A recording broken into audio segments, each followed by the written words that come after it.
Welcome to Movie and a Beer, everybody. This is Dan bringing us in, and we have a bunch of wonderful friends with us tonight to talk about a strange and wonderful movie and some great beers. I'm one of the bunch. This is guest host Aaron. Guest plus host. Guest, I don't know. There's dashes and ampersands and slashes. It's ambiguous, a little bit like some of the stuff in the movie we're about to discuss. Very ambiguous. Very ambiguous. You got your Australian expert Blake here. Yeah. Crikey. It's real hard not to go into Kiwi. It's real difficult, but I think I'm nailing it. Yeah, Nice job, mate. Yeah, Oh, that hurts. Yes. And I'm Brian.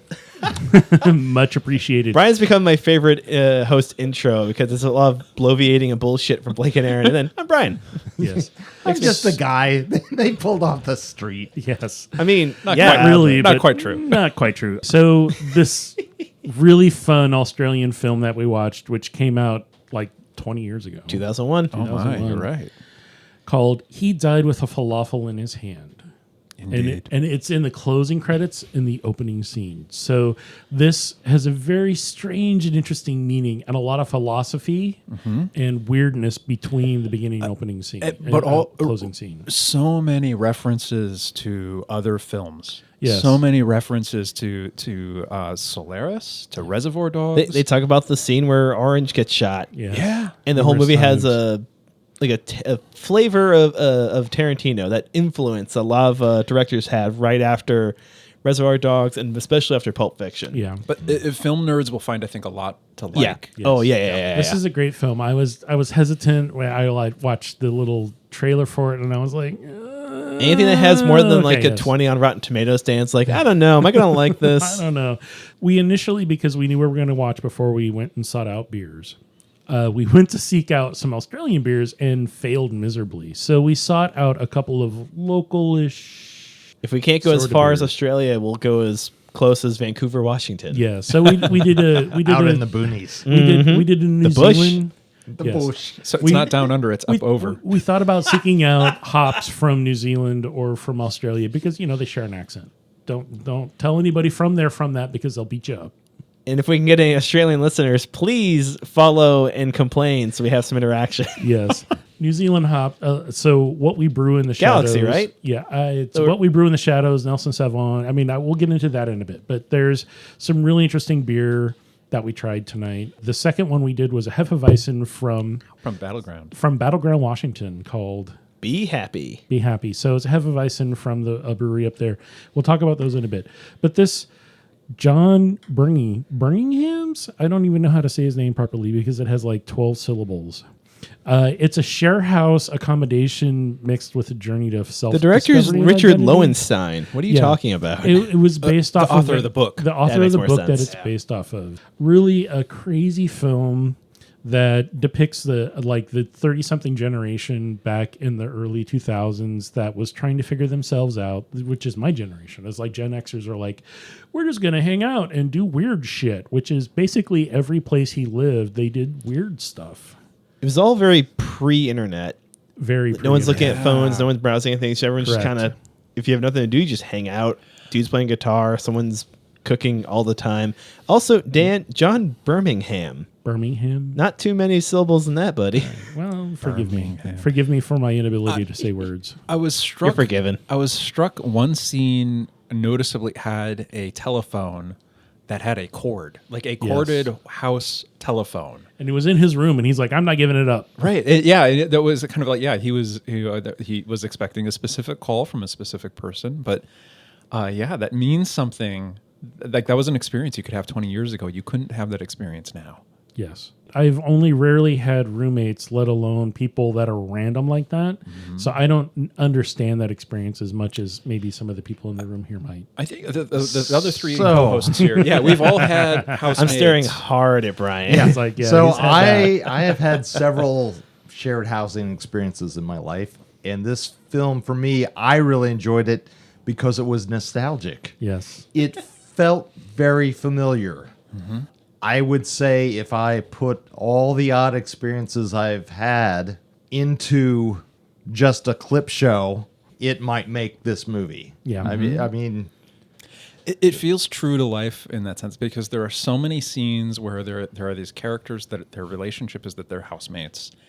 and they're experiencing the same thing, but not always. Sometimes they're completely like just in the same space, having a completely disjointed, unconnected experience from each other. Like the fitness guy, they're very, very fit. Like he's there. Yeah. He's not participating in what everybody else is experiencing. The poor Japanese and the poor Japanese exchange who student shows up and like she's there one night and then leaves. Well, She's like, everyone's just "Oh, having I'm a out." day at the first house. You keep hearing frogs singing the side of the house, and no one's reacting. And he's just, we're talking about this. Wham! But it's like everybody's together, but they're also like separated. Having There's someone golfing with frogs against the side of the house. Yeah. That's Yeah. one of the roommates. Well, they're trigger toads, warning not if frogs. you're- housemates. They look like toads, not frogs. Frogs Well, are yes, smaller and toads. smooth skins. These are like warty. You know, when you live in an area that has them, and you know, Vancouver, Washington, just across the river, I have friends who lived in an area that had toads. They creaked all night, wah, wah, wah, Yeah.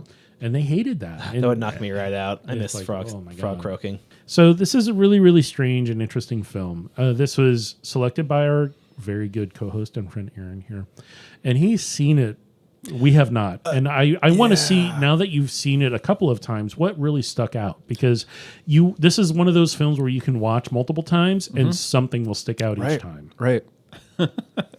Well, I'm thinking I hadn't seen it recently, but between 2006 2010, I probably saw it 5 times, but I haven't seen it at all since at least 2016. So not recently at all.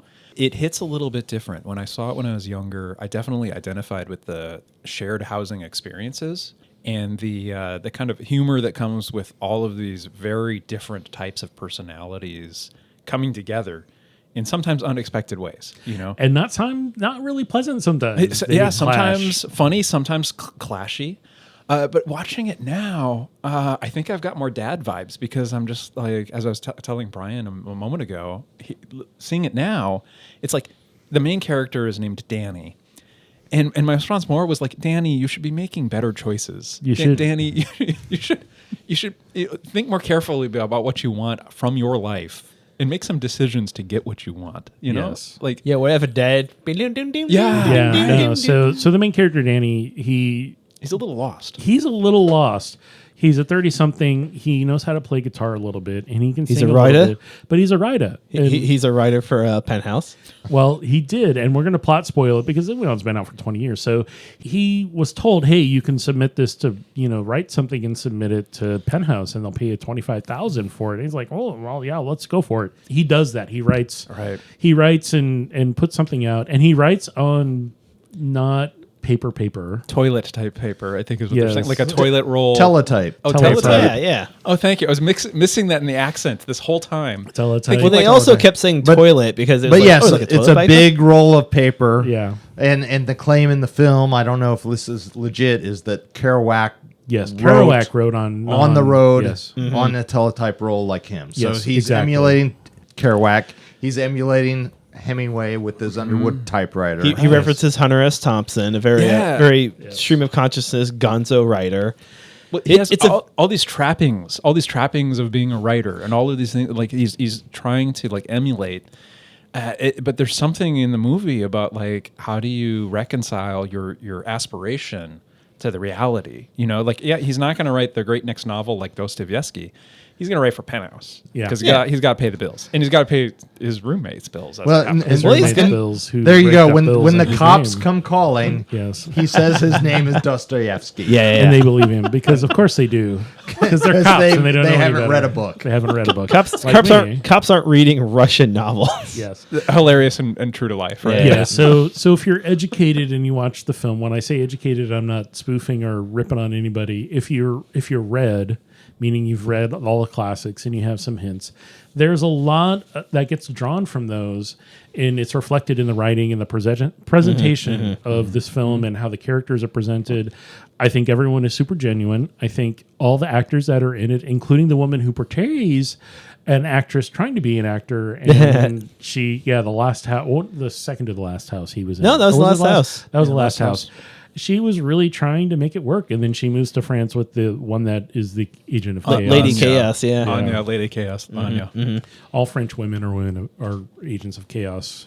as the film portrays. All right, take it easy. If you're French I'm and you're a vaguely- listener, write in and disagree. Yeah. That's right. But write in English, please. None of us speak French. Yes. A flame war would do this podcast well. Je ne peux pas le français. Yeah, yeah. Je suis Je an ne parle français. American anglophone Hey, podcast host. hey, we're in America, Podcast dude. host- Take host it of easy. podcast, yes.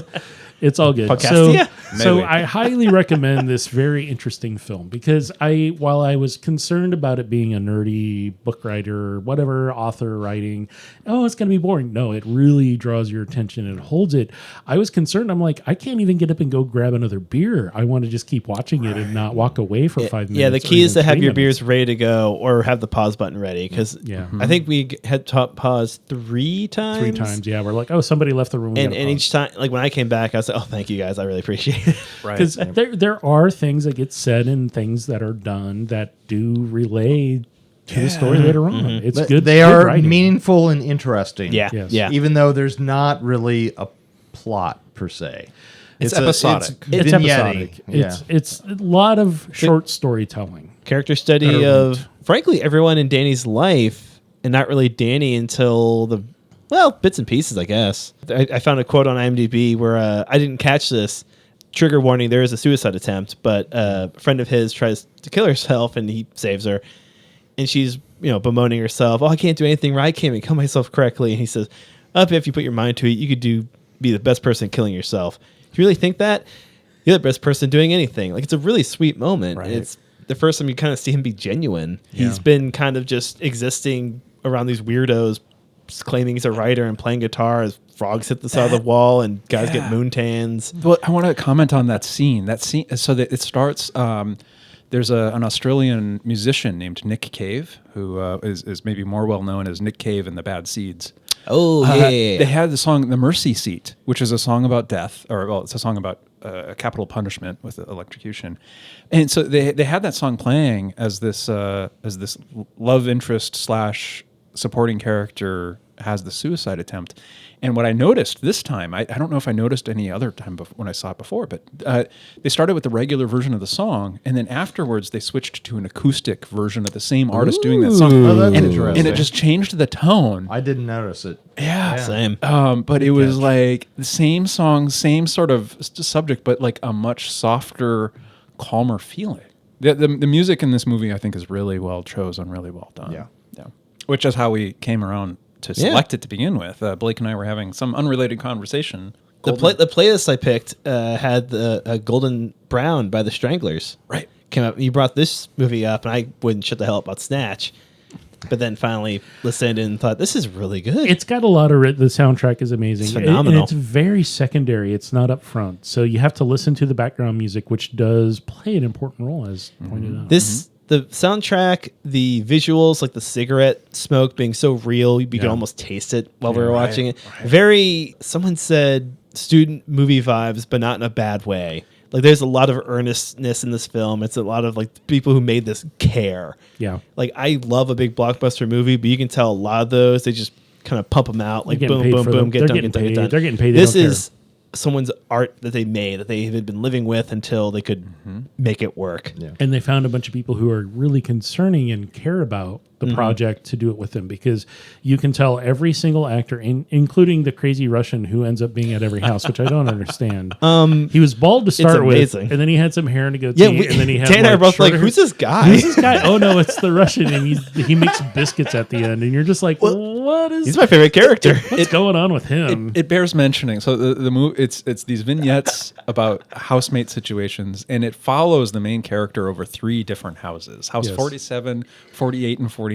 That's a lot of shared That's a living lot of situations. shared- But yeah. but a lot of the chaos, or a lot of the characters follow him from one house to Yes. the other, and like he's moving long distances Pretty in Australia, far, from yeah. like Brisbane to Melbourne to Sydney. That's not like moving from like Portland to the coast, or even Portland to Seattle. That's like Yeah. moving to San Francisco, and then you're going to go to Dallas. Like Jesus. it's a long way. It's a big distance, and they're following him. I bet how many people are really in Australia, and how hard is it to find shared housing there? So that's the question that I would say is back then, yeah. how many situations? I mean, the whole thing is this the book that it's based on, and this And- movie are and just they- like, hey, there was a lot of couch surfing and a lot of shared housing that was going on, and that was very prevalent in this film. It's like, you got a dude who's living in a tent in our dining room or in our kitchen. Who is the or most in our, well-dressed person in the whole movie, He aside from the was. cops. He never changed his clothes. He just got up and grabbed his... Except for the wedding. He except for the- just dressed up for the wedding. Yeah. But I always thought of Australia as being like if California was its own continent, like about the same population, about the same economy. Yeah. Well, But everybody's like righteous and has this like healthy disrespect for authority and is genuinely a cool person. Well, it was, I've you liked know, every Australian. it was a I've ever met. penal colony. Well, they did reference the recession we had to have, which apparently former Australian treasurer Paul Keating referred to the early 1990s recession in Australia as the recession we had to have. And apparently a lot of Australian films and television shows reference this as a joke. So early on, when they're behind on the rent by, 4 months? Yes. Like Sam, like one of the smarter people in the house, says, "Oh, it was a recession we had to have." Yeah. Like, they just look at her and like, okay. So I think it's referencing just everyone's broke.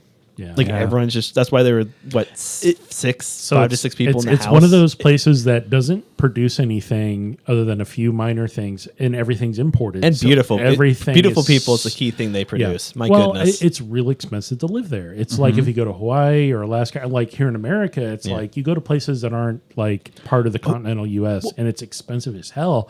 Well, just imagine your whole continent out there and everything has to be shipped in. Well, part of it, I think, so not is cheap. time of life, It's a though, Vegemite. too. This very much references like that period right after school, right after you have like a defined course for yourself, and you have to make right after your life is programmed. Yeah, yeah, that structure's gone. What's next? What's next? And you're making the And decisions. especially if you don't go directly from school into a job, into a career, which Many do. many do. right.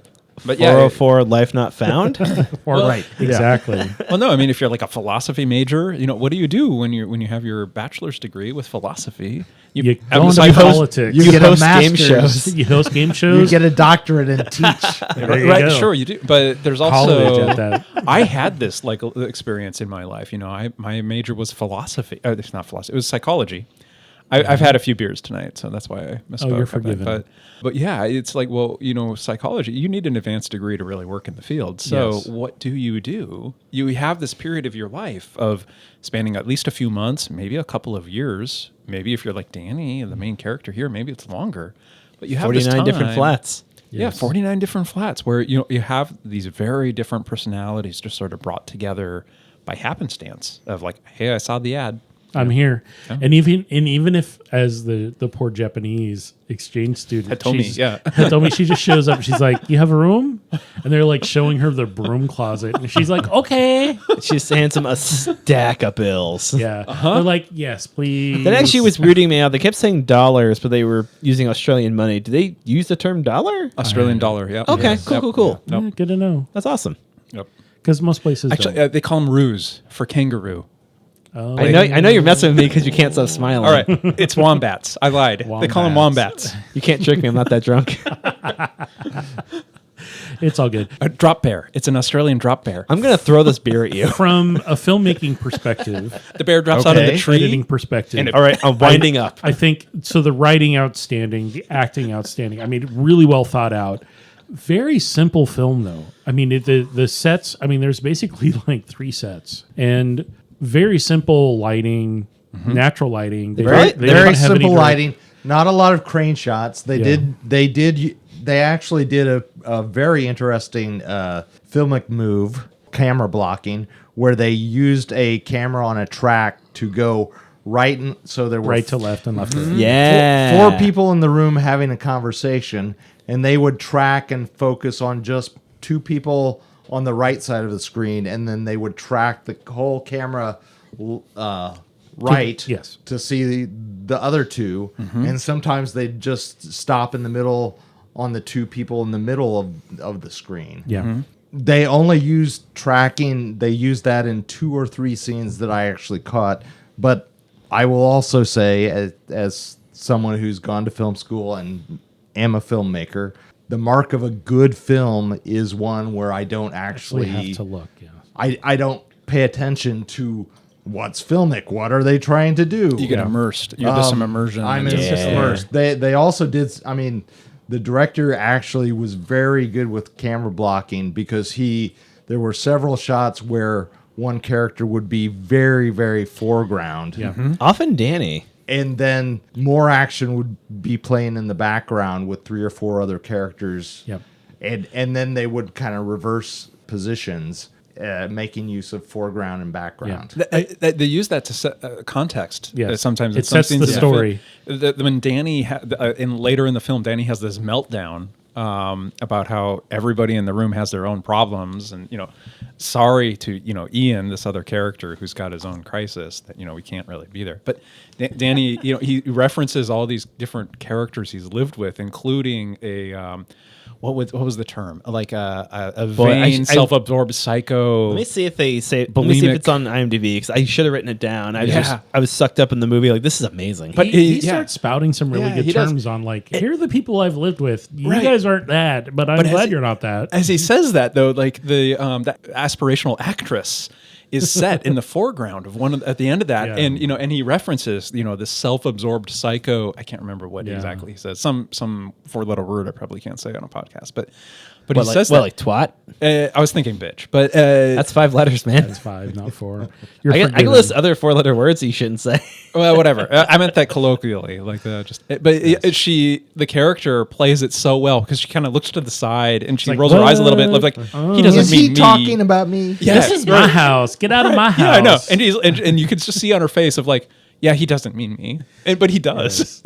And it's interesting because. All right, do we have it? I think I found it. You found it? It kicks off him saying, You have the entirety?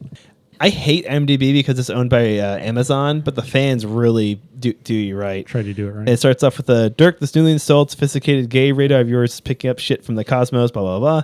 One of the roommates tries to come out. I've lived with tent-dwelling bank clerks, albino moon tanners, nitrous suckers, psycho-fucking drama queens, acid eaters, mushroom farmers, fucking brothel crawlers, fridge pissers. That one made me crack up. Hardcore separatist lesbians, an obscurely titled Japanese girl. That's it.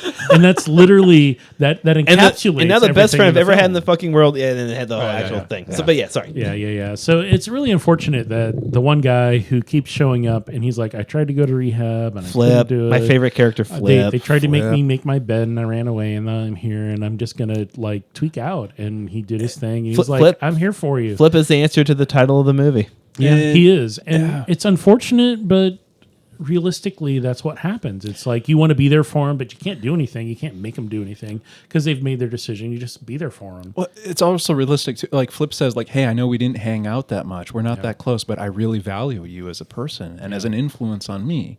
And and you see in that shot. I mean, maybe this is subjective, something I'm bringing into watching it, but like Danny. This is some responsibility that's been kind of imposed on him. Definitely. And like, yeah, he wants to help, but at the same time, Danny's got his own issues, Right. Well, his own problems. and that's kind of like the housemate situation. Mm-hmm. You are a household for a while, Right. Mm-hmm. but you're not related. You're really just roommates, and you had a life before, and you've got a life after. Right. And so you're just Yeah. intersecting for that moment.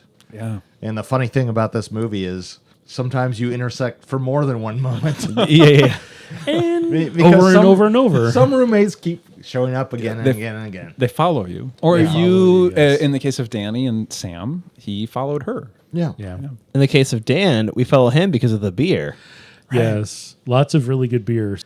I think that's maybe Segue. perhaps now that we're at our 25 minutes, we should segue into maybe Talk about chatting beer. about beer for a moment. So I want to thank everybody for hanging out and listening and You're welcome. chilling. So we're talking about this really interesting, strange film called He died with a falafel in his hand. Oh, we're in stereo tonight. Awesome. This is an Australian film. And as I mentioned at the beginning, we were trying to find some Australian beers, but failed miserably. So They're not shipping out anymore. They don't. It's all staying inland. So we picked out a couple of local beers, which I think both went actually well. I mean, they weren't disagreeable. I'm leaning more towards the first and the second, but let's get into it. Well, I did have a third backup beer, which we may or may not mention, but the first two we did was What We Brew in the Shadows, which is a New Zealand Pilsner from Stormbreaker Brewing. So this is going to have an interesting, not traditional West Coast. Referencing a great New Zealand show Yes. and movie franchise. A lager with some bite. A hop lager bite, with- that is. Yes. That? Nelson Salvon and Southern Cross are both New Zealand-based hops. I think the third one they list off, the Waiiti hops, is like, I don't think that's a real hop. Maybe they are just making it up, and maybe it is. If it says Watiti, it might be similar to the director whose name is Taika Waititi. Correct. Like maybe it's a and so this is something. Is not a traditional Pilsner from the standpoint that you would think it's going to have a little bite, like most Czech Pilsners, German Pilsners are a little bit more grassy. This one is actually a little chill. floral, very chill, not quite as floral as say and I'm air quoting here, Italian style Pilsner, which we've talked about numerous times. This is actually just quite it's generous in the body. It's not a light beer, but it is a lager, so it's not super heavy. Yep. It's got a good, 4.7 ABV, or I'm sorry, 4.9 ABV and 28 IBU, and it's just really smooth. It's very drinkable. You described this as floral, and I get it. The label says stone fruit and tropical citrus, but I liked this beer a lot. Yeah. And spoiler alert, this was my favorite of the evening. I thought it matched the movie the best. Yeah. Whoa. I didn't get my concur. headphones off in time. Yeah. Oh, sorry. Oh, spoiler alert. Count one. Yes. Count two. Nope. So- It's been ruined. Count three. So Stormbreaker's been making this beer for a few years now. I want to say at least 3 years, because it came out right after the movie, and then like the first season of the TV show came out. Yeah. And I'm surprised they're still able to make it and put it on the shelf and distribute it, because it is very, very similar. It is their traditional Stormbreaker label, but it's the name. I'm like, all right, maybe they don't care, because it's a good beer. It's actually really It is nice. a good beer. I It really actually enjoyed says it. the number 3 on the can. So I think this might be the third iteration of it. They're kind of dialing the recipe in a little bit. Very nice. Was beer. Stormbreaker it's a really nice beer. Have you had 1 and 2? Yes, One and two? I've probably had them both on draft at the brewery themselves, because there's 2 Okay. locations, one on Mississippi and one in St. John's on North Lombard. Traditionally do good with all of their recipes. I've not had a bad beer from them, both on draft locally as well as in Canon. I don't think they do many bottles. They might do. I don't think I've ever seen a bottle from Stormbreaker. Yeah, I think it's just cans, tall boy cans, and they're not super cheap. It's a traditional like $12 for a 4-pack. but it's fucking worth it, man. It's good Yeah, beer. it was a I've good had beer. beers of theirs I don't like, but it's only because I don't like that style. Yeah. I have to agree with Dan. I don't think I've had a beer I disliked because of the quality from them. Yeah, we enjoy going there. The Lombard location is a full restaurant with lots of space, and you can go there and try tasters, and their food's not bad. It's bar food, but I want to say that this beer really worked out well, simply because it didn't distract. It actually lent a little bit to the film, because you're like, oh, this is really familiar. It had that familiar kind of vibe going on. Any thoughts? Pancakes. Oh yeah, pancakes can I- under a I door. enjoyed the beer very much. It was my favorite for the evening. It felt like it went with the movie. As I've said before, the movie was very familiar to me, very nostalgic. Yeah. And this beer tasted like a beer I've enjoyed in the past. Yeah. As far as I understand, so it uses traditional German malts that they would use with a Pilsner, and then it just uses 2 of the 3 hops, I believe, are from New Zealand, which, again, tend to be a little bit more floral and not grassy or sharp. And so it's a little bit more rounded. And I think that really approaches the film as just like one thing into the next, into the next, into the next. There aren't any sharpness to it. It's just like there are situations that end, but then it's just he moves on to the next. Right. Life flows into the next Yes. bit of life, as Yeah. it were. Yes, yes, yes.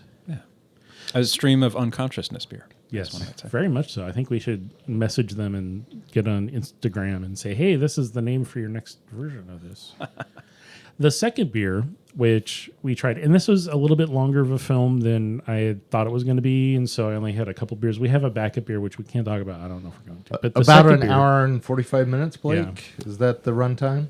Hour 47. Yeah, Hour it was about an 47. hour and a half minus credits, or minusing the credits. It was about an hour and a half, but it was a little bit longer than I thought it was going to be. But it felt like it needed to be that long, because I was like, well, what's happening next? Where's he going next? What would you cut? Right. Yeah. Exactly. I was So about to say, not really a wasted minute of film, which is I think a phenomenal sign No. of a film. That Nothing if there's nothing wasted. if there's any point where you say they could have lost that, then it's like you did something wrong. was it the dirt bike jumping over No, that's in the the trailer. passed out junkie? No, that was that was at the house. The No, first. no, I house remember, in- but I remember yes. that from the trailer and the last house. They're all sitting around, and Dirk saying, "I'm gay," and then the other housemate asking if there's any lollies or something. Like, Yeah. oh, yeah, Any yeah. lollies? That's what sold me on this movie.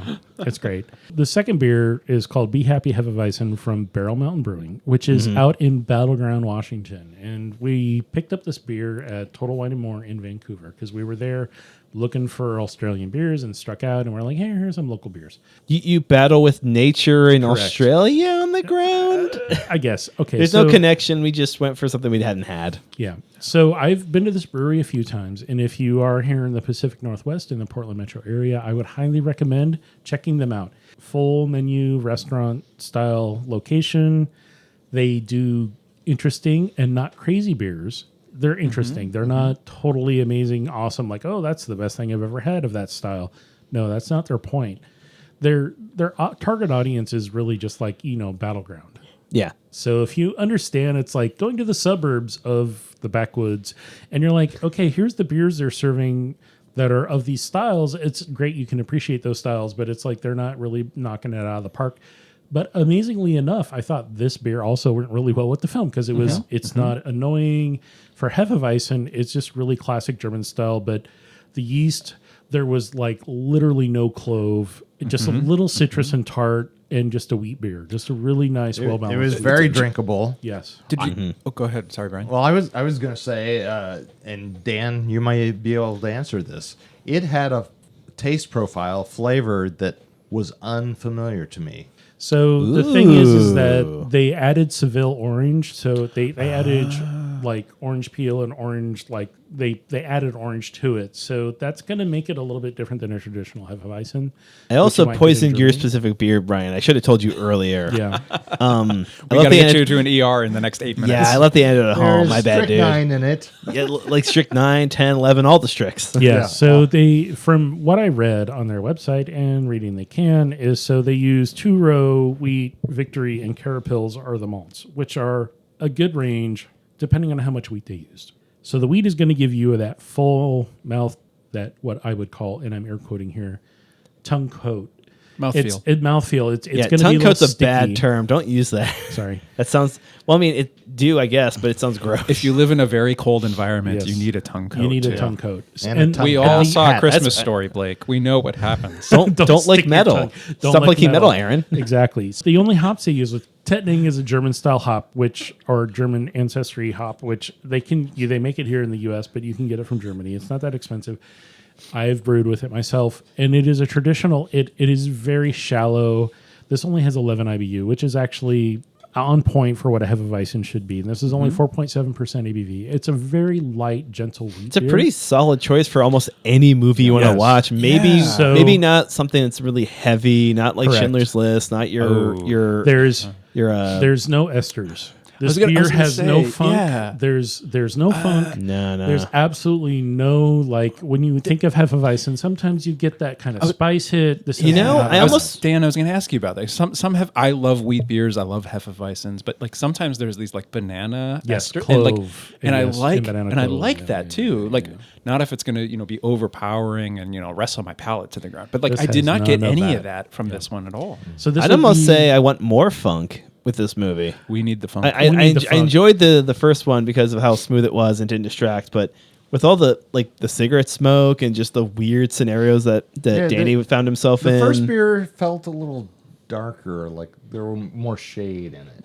Yeah, Maybe yeah. more Or something. Like I feel like something with more weird flavor kick would have been amazing, especially for the first house. a little funky. when the Nazis Yeah. show up and saw the back half off and The politically challenged, Blake, please. politically are you? challenged. I'm sorry. Are you a Republican? Am I much? about to say? Am I, There is Let's call a Nazi a They are Nazi. Nazis. They One are of the characters in the Nazis. film does Has refer a swastika to them as tattooed in his back. in his back Yeah. and a cross, no less. Yeah. But yeah, one of the characters that brought these other minor characters in, Bring them to the party. The Russian. the Russian brought them in. brought him But, to the but that party. would be my one adjustment for the second beer is I wish there was a little more of that, like the banana flavor. It's just something off to go with when he's like Danny's grappling with his life after all the a little more funky. the other 40 houses he's been through. Yeah, so that could be our suggestion is like, perhaps find, as we did, this first one went really smoothly, and then the second one went also really smoothly Yeah, with it. yeah. But like maybe if you want to be disjointed a little bit and maybe find something that's going to have a little character and interesting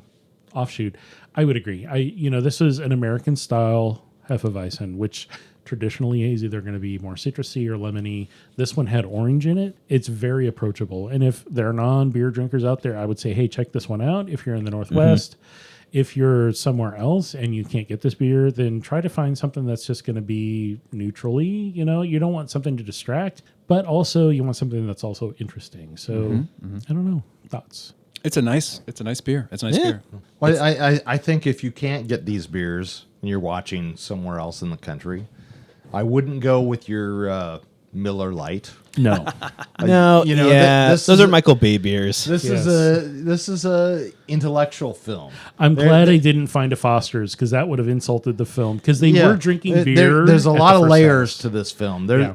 If you catch the references, there are a lot of Complexities. literature. There's a lot of film references. It's a deep film. Very deep. Find your local craft for this movie. Yeah. Right, yeah, Yeah. Something yeah. that There might you have some go. character, whatever Yeah. whatever you're into at the time. It's not your big barrel Miller, Yeah. Pabst, Yes. Bud Light. This beer's kind of great because it's thing. ice cold. Yes. This was a movie that was made by filmmakers. Like they're artisans. Yeah. They came to it Yeah, with a sense of a- craft. A Yes. craft Find maker a beer Yeah. that where somebody's also got a sense of craft. Yes. you And speaking of craft, I think we have an interesting game that we can play with this one. We're going to switch it up a little bit. We're going to do Blake has some phrases and we have to guess what they mean. Ba-da-ba-bum, ba-da-ba-bum-bum, ba-da-da-dum-dum-da-dum-dum. Yes. And I don't know if that's out of the public domain or not. Little Yeah. Spanish flea. Yeah, it's a Spanish flea thing. I mean, think it's is okay. it?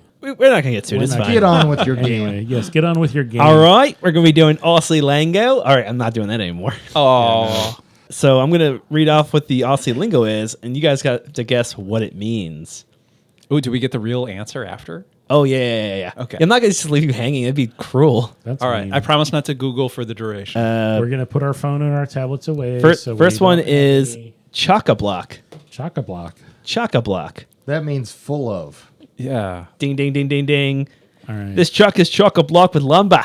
That's unfair because you worked with somebody from Australia. No, The that's rest an of us did not. Americanism too. Chock-a-block? Yeah, America's taking it over. Yeah. America All right, knows maybe that they one. did. All right, this one's going to be real hard, guys.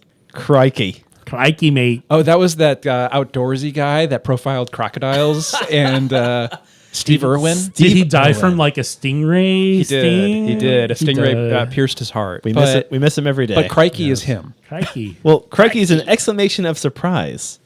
He would go, crikey, look at this big old croc. And then explain why the crocodile's beautiful as it's trying to bite him. He's just wrangling like there's no problem. So- As a legal disclosure, we know no, Australia the- represents more than Steve Irwin and crikey and Yes. whatever the outdoorsy So show. Yeah, we know about Margot there's- Robbie. There is a difference between crocodiles and Alligators. Alligators. One has teeth going up, one has teeth going down. And fun fact, they both Never known are as this ornery fact. as they are because they got all them teeth and no toothbrush. Exactly. And there's a But, little well- bird to land on their mouth to clean it out. Yeah. Yeah. This next one I've never actually heard of, goon. That just sounds like what I Goon. call people who are out of, G-O-O-N. yeah, Like a bad dude. bad dude. They're wrong, Aaron. You got to guess? I know what gooner is, but I don't know what goon is. Yeah, gooner is inappropriate, and I'm not going to say it. But You just said it right now. no, I'm going to say goon is maybe a salary man, a working class. No, Wine in a box. Wine in a box. According to the Wine in a website I went box. to, wine in a box. Oh, God bless wine in a box. All right. This tastes like goon. Wow. Wow. Never was going to guess that. Never, Next never in one. 1,000 years. I never heard this one. Mozzie. Mozzie? Mozzie? M-A-S-S-I or M-O-Z-Z-I-E. Oh, it's a mosquito. Mosey. Yeah. Brian got it. Oh, Brian, you're on it. Yeah. Oh, crikey's a swarm of mozzies. It's a Malsey. They gave me the malaria. Yeah, the malaria. I didn't know this meant this specifically, but I think I knew it before I read it. True Blue. We might have co-opted this for Americans, but True Blue. Like fidelity and It's like Sort of. He a hasn't got really good erection. Hold on. That's what it means now. Type. No, Yes. genuinely Australian. Oh, This True guy, Blue. this guy is True Blue. He grew up in a Melbourne, Melbourne. out in the bush. right, because the flag, of course. Yes. So, all right. I don't know. I get it now. I Because get of it. the lack of oxygen down under. Our toilets flush backwards. They go counterclockwise instead of clockwise. It's better than flushing up rather than Anti-clockwise. down. Anti-clockwise. That's called a bidet, Aaron. It just sprays everywhere. It's All right, last one is Stubby. Oh, that is a drink. That is a drink that comes. What kind of drink? It is an alcoholic drink. There's a specific term for it. It's short and stubby. Short and stubby. Well, I know what Dan's referring to, but it's not. It's a drink. Pint? It's an alcohol. It's a beer that comes in a shorter bottle. What? It just says bottle of beer. Well, it's so Aaron is right. It's a specific bottle shape. Throw me a stubby, mate. So those here in America, there were years ago this thing called the Mickey's Big Mouth, which was a stubby bottle with a giant opening at the top, so you could drink it in one gulp. Like Mickey the Mouse. Like, well, I love Mickey's. That was really? That was your go-to? that was my You know high what? school. Sit on the train trestle, drink some Mickey's. Yeah. Nobody said high school, folks. Yes. Shut like up. how, Well, I mean, my it was dad also before you pointed were out, born, so it's okay. Nah, I'm Oh, a baby. that was a double burn. Smackdown. I'm a wee baby. Yes, no. Nah. Mickey's Big Mouths were cheap because they were like 50 cents to buy at the. Jesus Murphy. Yeah, they were. It was a cheap beer. It was like, simpler and you only time. needed to do like a 6-pack of them, and it would really Back get you when America was hammered great again. back in the day. Malt liquor. Thank you. You could give a homeless person $5. You could get a 6-pack, and he'd have some to go home with. Yes, he would. He would totally. That was the move, is to give the homeless guy enough for and change. he'd buy for you. He would. We got one more. We got Bogan's great. Bogan. Bogan. Are you Cashed up boganing? Bogan. Cashed up Bogan. I'm gonna kick in the cashed up Bogan. So Bogan is Australian slang. Bogan. I don't know what Bogan I is. I don't even guess. I didn't hear it in the film, so I don't know. I already forgot what it said, but it's like a turd, right? Like a awful person. We would call it in American trash speech person. a redneck. Yeah. Somebody if you have A a mullet bogan. and you live in the mountains, maybe. That bogan lives out in the bush. In the Yeah. bush. And cashed up means that they're nouveau rich, like they don't know Nouveau. how to deal with their money. That's right. It's like it's cashed up, but also sex pest is pervert. Sex pest. Sex That's a pest. new one. Sex Oh, Dude, you need good to one. watch Mythic Quest. Charlotte Nakado's great on it. all right. I imagine there And are what- sex pests in the. Well, no, but she uses a term, and Rob McElhenney says she's being mean in Australian. I don't like it. Yes. All right. This has been a great episode. We've had some great conversations. These guys are laughing at me because it's like I'm dude, laughing we're- at the reeling it situation. in. we're Reeling like- it in. We're I'm not getting there. railing shit. This I'm is gonna keep gonna doing the be- accent. This is going to be a great episode for us to think about later on and be like, why can't all be like this? Because we're having a great conversation about this great film with fun. our friends. And Fine, I'm not We're going to all pitch high Ninja energy. Turtles. I love it. Yes. As always, thank you all for hanging out and listening and enjoying you. this episode with us. And the opinions expressed during the taping of this episode are those of the host, because we all have our own episode and our own opinions, and we all think differently. So why can't we all just get along? My opinion is right. See, and that was sort of what happened. Far in this right? film. Is that what we're saying here? It's like the crazy woman who owned the building, or Nina. not the building, the crazy actress. She's like, "This is my apartment. You're going to do what I tell That's you to right. do, and here's my schedule." I don't have to take this bullshit. I can. I've got an audition in the morning. Yes, exactly. Well, So- two thumbs up from me. I Yeah. loved this movie, watching it now as I did before. I think Australia and Australians, at least in my experience, they've got this she'll be right optimism that translates well to American optimism, and Yes. also a healthy disrespect for authority, which I think we all could do a little bit more of. So I liked it too. Yeah, all right. So I think we got Yeah. all around thumbs up. And I'm I gonna think watch on my own. on these beers. If you're in the Northwest and the Portland metro area, seek out these beers. They're good stuff. I can't complain about them, which is odd because normally I do. So let's just enjoy them while we can. This 'cause beer is everyone's too laughing. cold. It's This too beer cold. is too warm. It's Yeah. too tasty. It this is. beer is just right. All right. So You're a young girl. Why are you drinking beer? thank you all for listening and hanging Hydrate out. before And you if hydrate. you don't hydrate, You don't hydrate, you're gonna dehydrate. you will. Also, there's a scorpion right there. yeah, it'll bite you and it'll be hard. Well, And it'll fire sting ants. you. Watch out for the fire Or the ants. fire ants. Yes. The wombat's got a gun. I got a snake in my boot. Oh, that's good eating right there. Especially if you can catch it. That's what the boot's for. Thanks for listening, everybody. This is Dan signing out. Thanks for listening. This is Aaron. Thank you. This is Brian. Good eye.